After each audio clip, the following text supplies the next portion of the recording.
Hello everyone, मैं हूँ आपकी होस्ट एंड दोस्त। आप सब कैसे हैं? आई विश बहुत मज़े में होंगे। कुछ लोग ना अक्सर बहुत कन्फ्यूज़न में रहते हैं कि हमारा ईश्वर बड़ा है या हमारा गुरु बड़ा है। तो आज मैं यही कन्फ्यूज़न दूर करने वाली हूँ। आज मैं आपको एक स्टोरी सुनाती हूँ। विष्णु जी का नाम तो सबने सुना है, श्री कृष्ण जी के अवतार। एक उनकी परम भक्त थी, वैराग्यवती। बहुत लोगों ने इनका नाम सुना होगा। वैराग्यवती श्री कृष्ण जी की बहुत भक्ति करती थी, मंदिर में ही रहती थी। उन्हें स्नान कराना, उनके वस्त्र बदलना, उन्हें खाना खिलाना, उन्हें सुलाना, सब काम वैराग्यवती करती थी। बहुत ही भोली थी। एक दिन एक चोर, एक ठग ये सब देख रहा था। उसे पता चल गया कि वैराग्यवती बहुत भोली है। उसने सोचा क्यों ना वैराग्यवती को ठग लिया जाए। अब ठग है, कुछ तो ऐसा करेगा। वो सोचता है कि मैं साधु बनकर जाता हूँ। वो साधु के भेष में चला जाता है मंदिर में। वैराग्यवती उसको देखकर प्रणाम करती है। वो वैराग्यवती से पानी मांगता है पीने के लिए। वैराग्यवती पानी लेकर आती है, लेकिन वो साधु एक शर्त रख देता है। कहता है, मैं ये पानी तब ग्रहण करूँगा अगर तुमने दीक्षा ली होगी। वो कहती, दीक्षा? दीक्षा तो नहीं ली मैंने। तो वो कहता, दीक्षा तो लेनी पड़ेगी। तो वो कहती, ठीक है, आप कहते हो तो मैं ले लेती हूँ। तो वो कहती है, आप ही दे दो मुझे। तो वो कहता, हाँ हाँ ज़रूर देंगे, लेकिन यहाँ नहीं, अकेले में। तुम्हें हमारे साथ जंगल में जाना पड़ेगा। वो कहती, ठीक है। बेचारी भोली थी, क्या करती। तो साधु जो ठग था, साधु बना था, उसने बोला चलो ठीक है, फिर अपने कपड़े गहने पैक कर लो और मेरे साथ चलो। बेचारी वैराग्यवती क्या करती, सब कुछ पैक करके चल पड़ी। जब वहाँ जाती है तो वो ठग जो साधु बना था उसे एक पेड़ के साथ बांध देते हैं और कहते हैं कि जब तक मैं ना खोलूं तूने खुलना नहीं है। वो कहती, ठीक है गुरुजी, आप मेरे गुरु हो, जैसा आप कहो। वो ठग चला जाता है। अब शाम बीत जाती है। वैराग्यवती के पिता बहुत चिंता करते हैं कि मेरी बेटी आई नहीं। तो वो घोड़े पर सवार होकर ना निकल पड़ते हैं उन्हें ढूंढने के लिए। तो वो देखते हैं कि जंगल में बांधी पड़ी है। तो उसके पिता उससे पूछते हैं, तेरे को कौन बांध गया? तो वो कहते, ऐसे ऐसे उसने सारा बताया। तो उसके पिता कहते, वो गुरु नहीं, वो तो ठग था। देख, तेरा सारा कुछ ले गया, मैं तुझे खोल देता हूँ। वो जैसे ही खोलने लगते हैं, वैराग्यवती रोक देती है कि पिताजी, मैं आपका बहुत आदर करती हूँ, पर मैं आपसे नहीं खुलूँगी, मेरे गुरु बांध गए हैं।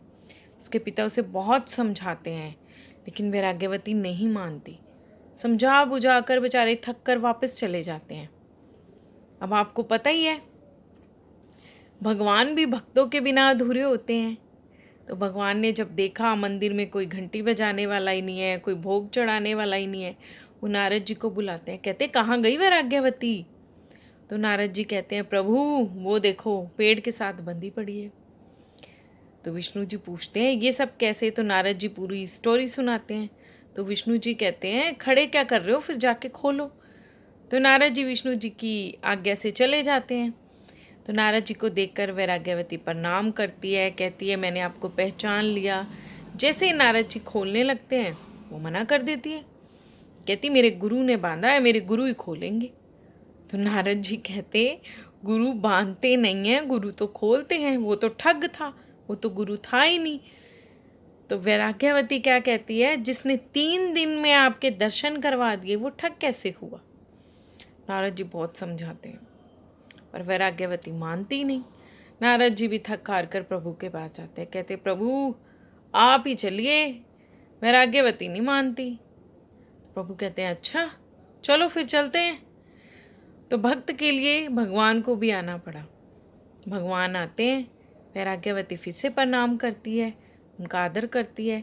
जैसे ही भगवान खोलने लगते हैं, कहते हैं, भगवान मैं आपका बहुत सम्मान करती हूँ, लेकिन मेरे गुरु ने बांधा है, मेरे गुरु ही खोलेंगे। तो भगवान विष्णु कहते हैं, वो गुरु नहीं था, वो ठग था। वैराग्यवती कहाँ मानती है, उसके अंदर तो भावना सच्ची थी कि वो मेरा गुरु है।